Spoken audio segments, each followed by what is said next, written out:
पाकिस्तान में भारी पैमाने पर जिस तरीके से चुनावी धांधली को लेकर बड़े सबूत दुनिया के सामने अब आ गए हैं। फौज और आईएसआई के इशारे पर धांधली को लेकर एक बड़ी खबर है। नवाज शरीफ की पार्टी को जिताया जा रहा है, इमरान खान समर्थकों को जबरन हराया जा रहा है।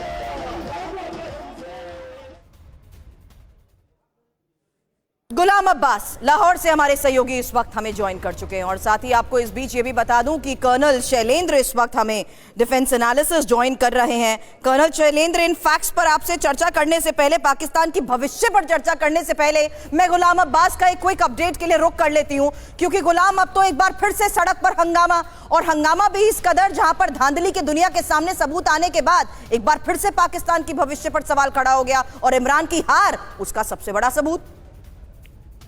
देखिए सुरभि, जो आपने NA 130 से लाहौर का नवाज शरीफ की सीट का रिजल्ट दिखाया है ना, ये इंटरेस्टिंग तौर पर हमारे पास, ये मैंने कल सारा दिन कवर किया, हमने TV9 पे वो एरिया दिखाया है, हमने पोलिंग बूथ दिखाए हैं, हमने उन लोगों से बात की है जिनको इन्होंने 0 लिखा हुआ है, उन लोगों को वोट डालते हुए भी इवन कि हमने वहां से दिखाया है और ये बताया है कि ये लोग खुद वोट डाल रहे हैं। तो इसके बावजूद हमारे पास ये फॉर्म 47 है जो इलेक्शन कमीशन का फॉर्म कहलाता है, ये 47 फॉर्म है। लेकिन इसके बावजूद अगर देखें कि फॉर्म 45 जो कि एक हर पोलिंग स्टेशन का एक अलग फॉर्म होता है, वो हमने देखे हैं, वो हमारे पास मौजूद है। उसमें जिन लोगों के आगे 0 लिखा हुआ है वहां पे उनके वोट भी लिखे हुए हैं। तो ये जो फाइनल फॉर्म 47 है, इसको कैसे चेंज किया गया, अब मैं क्विकली आपको बताता हूँ। रात को 9 बजे के करीब पाकिस्तान में नॉर्मली 1 बजे तक रिजल्ट आ जाता है और इलेक्शन कमीशन ने ये अनाउंस किया था कि रात को 1 बजे तक ये तमाम कर दिया जाएगा और ये क्लियर हो जाएगा कि कौन प्रधानमंत्री बन रहा है। लेकिन 10 बजे के बाद जैसे ही PTI के बैक कैंडिडेट जो थे वो 125 सीटों पर लीड करने लगे, 265 सीटों का इलेक्शन था, 125 सीटों पर लीड करने लगे, तो हमने देखा कि रिजल्ट अचानक से रुक गया। फिर हम सारी रात इलेक्शन कमीशन को ढूंढते रहे। देखिए RO ऑफिस हमें एक कार्ड जारी किया गया था कि हम पोलिंग प्रोसेस को मॉनिटर कर सकते हैं। इसके बावजूद रिटर्निंग ऑफिसर्स ने मीडिया को अलाउ नहीं किया कि वो अंदर जा सके। इवन के PTI के जितने पोलिंग एजेंट्स हैं उनको भी निकाल दिया गया और उसके बाद रिजल्ट सारी रात रुका रहा। अब 19 घंटे बाद अचानक से रिजल्ट आना शुरू हुआ है, तो रिजल्ट चेंज नजर आ रहा है। यहाँ पे PMLN के लोग जो बहुत पीछे थे, नवाज शरीफ खुद जब रिजल्ट रुका है तो यास्मीन राशिद जो कि PTI की कैंडिडेट है, जो जेल में है 9 मई की हिंसा में, वो जेल से इलेक्शन लड़ रही थी, उनसे 10,000 वोटों से पीछे थे। लेकिन जैसे ही रिजल्ट आया तो वो 70,000 वोटों से नवाज शरीफ जीत गए। और कितने ऐसे सबूत, और कितने ऐसे सबूत चाहिए और कौन अकाउंटेबल होगा?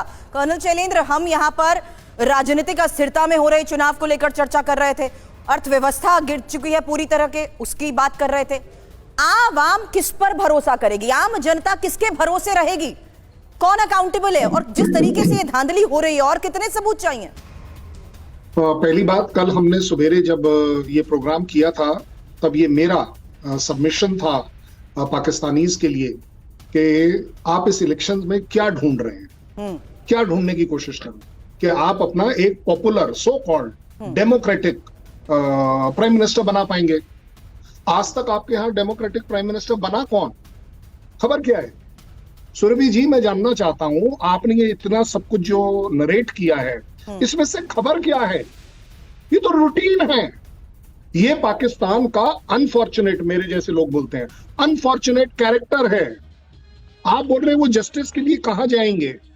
अरे भाई, जो कर रहा है उसे मालूम है। अभी अभी आपके साहब फरमा रहे थे कि वो 10,000 वोट से पीछे थे, उन्हें मालूम है कोई चैलेंज कर ही नहीं सकता। करेगा कौन चैलेंज? अभी आपने देखा, वो बोला पुलिस पूरी रात मुझे तंग करती रही, वो कभी चैलेंज नहीं कर पाएगा, उसको वारंट भी दे दिए।